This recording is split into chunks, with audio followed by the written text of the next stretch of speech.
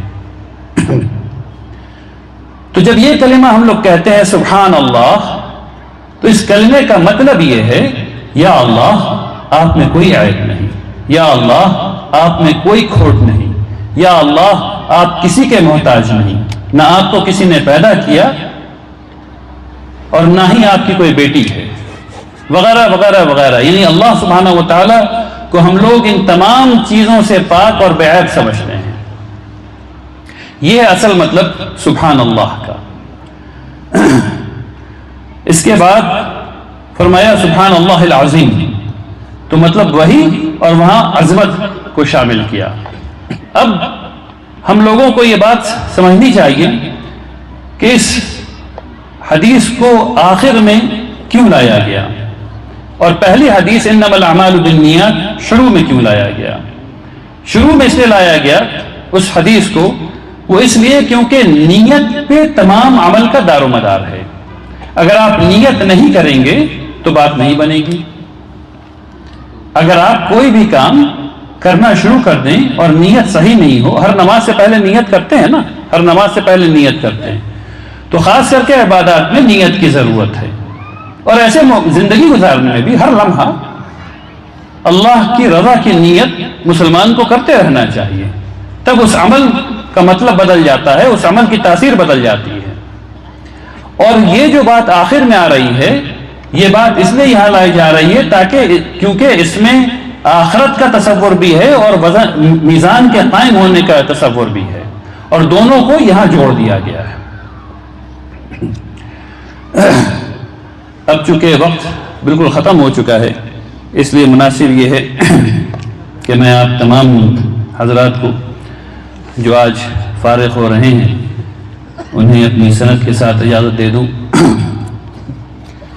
اللہ تبارک تعالیٰ آپ تمام لوگوں کو بہترین عالم بنائے انشاءاللہ۔ اللہ آپ تمام لوگوں سے بہترین کام لے۔ دیکھیے، مجھے حدیث پڑھنے اور پڑھانے کی سند حاصل ہے جناب حضرت مولانا یحییٰ ندوی صاحب رحمۃ اللہ علیہ سے، جنہیں اجازت حاصل تھی جناب حضرت مولانا عبداللطیف صاحب رحمانی رحمۃ اللہ علیہ سے، جنہیں اجازت حاصل تھی جناب حضرت مولانا فضل الرحمہ گنج مراد آبادی رحمۃ اللہ علیہ سے، جنہیں اجازت حاصل تھی